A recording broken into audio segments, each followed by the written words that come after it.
नमस्कार प्यारे साथियों, कैसे हैं आप सभी। मैं गिन्नी स्वागत करती हूँ आपका अपने YouTube channel state exam academy पर। तो दोस्तों, आज हम बात करने वाले हैं यूपी SSC PET एग्जाम के बारे में। इसको कैसे क्लियर करें, कैसी हमारी स्ट्रेटेजी होनी चाहिए, कितना पढ़ें कितना ना पढ़ें, आज इन सब चीज़ों के बारे में मैं आपको बताने वाली हूँ। तो चलिए स्टार्ट करते हैं आपका सेशन। यूपी SSC PET का एग्जाम 2013 ये आपका होने वाला है। फॉर्म वगैरह सब कुछ फिल हो चुके हैं, बस आपको ज़रूरत है अपनी तैयारी की कि कितनी हम तैयारी, कितने घंटे पढ़ें कितना ना पढ़ें, इस सब चीज़ों के बारे में आपको सोचना होगा। तो दोस्तों, सबसे पहले हम बात करते हैं कि क्या इस एग्ज़ाम को क्लियर करने से या फिर इस एग्ज़ाम को देने से क्या हमारी गवर्नमेंट जॉब लग जाती है। तो ऐसा बिल्कुल भी नहीं है। ये सिर्फ एक एलिजिबिलिटी टेस्ट है, जिसके द्वारा क्या होगा कि छटनी हो जाएगी स्टूडेंट्स की। देखो, यूपी SSC जो एग्जाम कराती है ग्रुप बी और ग्रुप सी के वैकेंसीज को इसमें निकालती है। उसमें कौन कौन सी वैकेंसी आती है? BDO, लेखपाल, गन्ना पर्यवेक्षण, रोडवेज सहायक, वन दरोगा, खाद्य निरीक्षण आदि की वैकेंसीज आती हैं। तो ये बहुत अच्छी जॉब होती है आपके लिए और ऑफिस की जॉब होती है। ऐसा नहीं है कि आपको कहीं जाना पड़ता है, बिल्कुल आराम की जॉब है। तो उसको हमें देने के लिए एग्जाम को क्या करना चाहिए, कैसी स्ट्रेटेजी बनाएं, कितना पढ़ें। दोस्तों, आज इस वीडियो में मैं आपको सारी चीज़ें क्लियरली बताऊंगी, कितना कितना आपको पढ़ना है, कौन कौन से सेक्शन में कौन कौन सी चीज़ें आने वाली हैं। तो चलिए स्टार्ट करते हैं। सिलेबस 2013 का देखो दोस्तों, 2 बार ये एग्जाम हो चुका है। इससे पहले 2021 और 22 में भी हो गया है। अब ये तीसरी बार एग्जाम होने वाला है। तो सिलेबस तो इसका बिल्कुल वही रहेगा जो पिछले वर्षों में रहा है। लेकिन क्या होता है, हम लोग क्या करते हैं, अगर हमें पता चल गया कि इतिहास आने वाला है या फिर भूगोल आएगा, तो हम पूरा भूगोल, पूरा इतिहास, सारी चीजें रटना, याद करना स्टार्ट कर देते हैं, जो कि इस एग्जाम के लिए बिल्कुल भी इतना जरूरी नहीं है। सबसे पहले तो आपको सिलेबस की हार्ड कॉपी रखनी है। हार्ड कॉपी से क्या होगा, अपनी स्टडी टेबल पर हार्ड कॉपी रखिए। उसको जैसे जैसे सिलेबस लिखा हुआ है सारे सब्जेक्ट वाइज उस तरीके से ही लिखेंगे। उसमें ये मेंशन करेंगे कि कितने कितने मार्क्स का आने वाला है। दूसरा, ये भी मेंशन करेंगे कि कौन कौन से सब्जेक्ट में से कौन कौन से टॉपिक्स पूछे जाते हैं। ऐसा नहीं है कि आपने पूरा इतिहास पढ़ लिया और जो टॉपिक्स मेन है वही आपने स्किप कर दिए, तो इससे तो आपका एग्जाम क्लियर नहीं हो पाएगा। उसके लिए इतिहास दोस्तों 5 मार्क्स की आएगी आपकी। उसमें से सबसे मेन एक तो 1857 की क्रांति, और जो हमारा सिंधु घाटी सभ्यता, वैदिक सभ्यता, जैन धर्म, बौद्ध धर्म, ये सारी चीजें आती हैं। आपको यहाँ से सिलेबस नोट कर लेना है। सिलेबस नोट करके उसके बाद भी मैं एक सेशन लेकर आऊंगी जिसमें जीएस की पूरी जानकारी मैं आपको दूंगी। उसमें क्या होगा कि ये जो इतिहास, राष्ट्रीय आंदोलन, भूगोल, ये सब चीजें इनके टॉपिक वाइज मैं आपको पूरा सिलेबस प्रोवाइड कराऊंगी। उसमें और राष्ट्रीय आंदोलन, मेनली गांधी जी के जो आंदोलन थे, जो उन्होंने सत्याग्रह किए, वो आते हैं। भूगोल में हमें ज्यादा चीज नहीं पढ़नी। भूगोल में हमें ज्यादातर पढ़ना है दर्रे, आपकी नदियां, इन सब चीजों के बारे में पढ़ना है। 2-3 क्वेश्चन तो यहीं से फंस जाएंगे।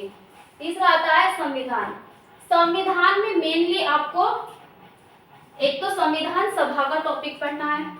उसके बाद जो मेन जो इम्पोर्टेंट आर्टिकल्स होते हैं ना, इसमें देखो दोस्तों, इतना नहीं आता कि हम पूरा संविधान पढ़ ले, पूरा वाइड पढ़ें, इतनी इसकी जरूरत नहीं है। जो मेन चीजें हैं हमको वही करनी है। अर्थशास्त्र, मेनली अर्थशास्त्र में से मुद्रास्फीति आ जाता है, या फिर बजट किसने शुरुआत की, बजट की पहला बजट किसने पेश किया है, फिर स्वतंत्रता के पहला जो बजट था वो किसने पेश किया, स्वतंत्रता के बाद किसने बजट पेश किया। ज्यादातर बजट से, मुद्रास्फीति, मंदी, इन सब चीज से क्वेश्चन आपके बन जाते हैं। प्रारंभिक गणित दोस्तों, प्रारंभिक गणित में भी ज्यादा मेनली आपके 2-3 चैप्टर्स ही है, जैसे परसेंटेज हो गया, औसत हो गया, लाभ हानि, और उनके भी बहुत माइनर से जो क्वेश्चंस बनते हैं, मेनली कि हम गुना भाग कर पाए, ऐसे क्वेश्चन आते हैं। ऐसा जरूरी नहीं है कि इतने टफ क्वेश्चन आए, मान लो कि आपको एसआई के लेवल का क्वेश्चन दे दे, ऐसा नहीं होता। तर्क शक्ति परीक्षण, अब बात आती है रीजनिंग की। रीजनिंग कैसे करें? रीजनिंग में सभी को पता है दिशा का क्वेश्चन जरूर आता है। दूसरा, आपका क्वेश्चन मान लिया जाता है जो साइलोजिज्म होता है उसमें से क्वेश्चन आ जाते हैं। तो इतना वाइड इसका भी सिलेबस नहीं है। बात है कि हम क्या पढ़ें और क्या ना पढ़ें। इतना सारा पढ़ने से अच्छा है कि हम थोड़ा पढ़ें लेकिन सॉलिड पढ़ें, और जो हमारे एग्जाम के पर्सपेक्टिव से इम्पोर्टेंट है मेनली वो टॉपिक्स पढ़ें। दूसरा बात आती है हिंदी की। हिंदी में ज़्यादातर वोकैबुलरी ही पूछी जाती है। वोकैबुलरी में क्या आ जाता है आपका, तद्भव तत्सम और पर्यायवाची, ये सब चीज़ें जो वोकैबुलरी में होती हैं वही मेनली पूछी जाती हैं, और गद्य होती है। तो इसमें आपका 10 क्वेश्चन में से 5 से 7 क्वेश्चन तो आप ठीक करके ही आओगे। बात आती है करंट अफेयर्स की। अब दोस्तों लोगों के अंदर फोबिया होता है कि करंट अफेयर्स कहाँ से पढ़े, कैसे पढ़े, कितना पढ़े। तो करंट अफेयर्स पढ़ने की इतनी ज़रूरत नहीं है। हद से हद, ज़्यादा से ज़्यादा 4 मंथ पहले का, एग्जाम से 4 मंथ पहले का करंट अफेयर्स उठा के आपको क्या करना है करंट अफेयर्स पढ़ने के लिए। करंट अफेयर्स के नोट्स भी मैं प्रोवाइड करा दूंगी। कुछ क्वेश्चन जो इंपॉर्टेंट होते हैं, स्टूडेंट्स के क्वेश्चन, उसकी पीडीएफ बना के हमारे टेलीग्राम चैनल पर आपको मिल जाएगा। और दूसरा, अगर करंट अफेयर्स की तैयारी आपको करनी है तो आप कहीं से भी, एक तो मैगजीन आती है, या तो मैगजीन प्रेफर करो, या फिर इसके लिए कोई भी वीडियो, पर्टिकुलर वीडियो देखो। और वीडियो एक ही वीडियो नहीं, मल्टीपल टाइम आपको एक वीडियो देखनी है। उसमें क्या होगा, सेम क्वेश्चन एक वीडियो में आया तो दूसरी वीडियो में भी वही क्वेश्चन आ सकता है। तो उससे क्या होगा, आपका रिवीजन भी हो जाएगा और आपकी अच्छी तैयारी हो जाएगी। जनरल अवेयरनेस, जनरल अवेयरनेस में ज़्यादातर क्या चीज़ें आती हैं, जो आपके नृत्य होते हैं, मेले हो गए, ये सब चीज़ें जनरल अवेयरनेस में पूछी जाती है। और ये भी बहुत करंट अफेयर्स में ही कवर हो जाती है ज़्यादातर चीज़ें। तो 20 में से आपके 15 मार्क्स की तैयारी तो ऐसे ही हो जाएगी। तो आप ये मत सोचें कि इतना सारा पढ़ना पड़ेगा, क्या ज़रूरत है पढ़ने की, और कैसे कैसे सारी चीज़ें होंगी। अगर हम पढ़ना स्टार्ट करते हैं तो धीरे धीरे सभी चीज़ें फ्लुएंसी में आ जाती हैं। तो ये सिलेबस हमारा कवर हो गया। इसकी सारी जो टॉपिक्स हैं वो सभी हम सिलेबस में टॉपिक्स वगैरह लगा के उसको टेलीग्राम चैनल पर प्रोवाइड करा देंगे। दूसरा आता है डीआई और टेबल। दोस्तों लोग सोचते हैं कि डीआई और टेबल बहुत ही ज़्यादा टफ सेक्शन होता है इस एग्जाम में, लेकिन इतना टफ सेक्शन होता नहीं है। जो आप 5 चैप्टर से मैथ में पढ़ के आते हो, परसेंटेज और ये चेंजिंग वगैरह, जैसे कि क्या होता है पाई को चेंज करना, डिग्री में चेंज करना, ये सब चीज़ें ही तो होती हैं इसमें।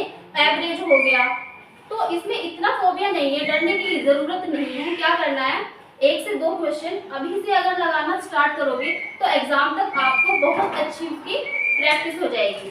तो क्या करना है, डेली कोई भी बुक उठानी है, या तो RS अग्रवाल ले लो या फिर SD यादव ले लो, उसमें बहुत अच्छे क्वेश्चन हैं जिससे आपकी क्वेश्चन की प्रैक्टिस अच्छी हो जाएगी। इंग्लिश, अब सबसे मेन बात आती है इंग्लिश की, कि इंग्लिश की तैयारी कैसे करें, इंग्लिश को कैसे पढ़ें। वैसे तो इतना टफ आता नहीं है इंग्लिश में भी कुछ भी। देखो दोस्तों, ये एलिजिबिलिटी टेस्ट है, इसमें ये नहीं है कि इसको करके हमारी डायरेक्ट नौकरी लग जाएगी। तो इसलिए इस एग्ज़ाम को वो भी बच्चा देता है जो 10th पास होता है, और वो भी बच्चा देता है जो बहुत ऊंचे लेवल की तैयारी कर रहा है। तो जो पेपर बनता है वो मॉडरेट बनता है। ऐसा नहीं कि जो छोटे बच्चे हैं, मान लो 10th वगैरह के, वो भी ना कर पाए, और इतना टफ भी, इतना इजी भी नहीं बनता कि वो कर ही दे। जो ऊंचे लेवल के लोग होते हैं, जो मान लीजिए तैयारी कर रहे होते हैं ऊंचे लेवल से, मतलब।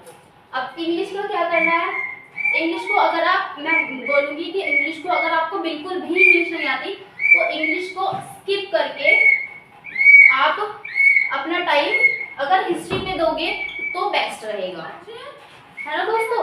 तो अगर आपको इंग्लिश बिल्कुल भी नहीं आती है, अभी तो खैर टाइम है, अगर आप इंग्लिश करना चाहते हो तो इंग्लिश कर सकते हैं, लेकिन अभी अगर बिल्कुल भी नहीं आती और करना भी नहीं चाहते, अगर इंटरेस्ट नहीं है, तो उसको आप स्किप कर सकते हैं। दूसरा बात आती है साइंस की। साइंस भी ऐसी नहीं पूछी जाती। साइंस में क्या टॉपिक्स आते हैं, वही मेन रासायनिक मतलब फिजिक्स, केमिस्ट्री और फिजिक्स, केमिस्ट्री एंड बायो पूछा जाता है। तो फिजिक्स केमिस्ट्री से इतने मेन टॉपिक्स नहीं बनते, ज्यादातर बायो आपको पकड़ बनानी है बायो में। और बायो में अधिकतर क्या चीजें पूछी जाती हैं, आपके विटामिन हो गए, रोग हो गए, बायो में जो माइनर से चीजें होती है ना वही पूछी जाती हैं। तो दोस्तों घबराने की जरूरत नहीं है, पूरा सिलेबस आपको स्टेट एग्जाम एकेडमी पर कवर कराया जाएगा। उसके लिए सिर्फ थोड़ी सी मेहनत की जरूरत है और हमारे सहयोग की जरूरत है। ठीक है दोस्तों, और मेन बात आती है प्रीवियस ईयर पेपर। आपके पास सिलेबस हो गया, उसकी जानकारी आपको मिल गई। दूसरा प्रीवियस ईयर पेपर, आपको प्रीवियस ईयर पेपर लगाने हैं और उसके साथ साथ कोई भी घटना चक्र ले लो। घटना चक्र में जो भी यूपी ट्रिपल एससी में एग्जाम में क्वेश्चन आए गए हैं उनकी प्रैक्टिस करो। उससे क्या होगा, आपकी जो नॉलेज है वो बूस्ट होगी। ठीक है दोस्तों, आज के सेशन में हम इतना ही रखेंगे।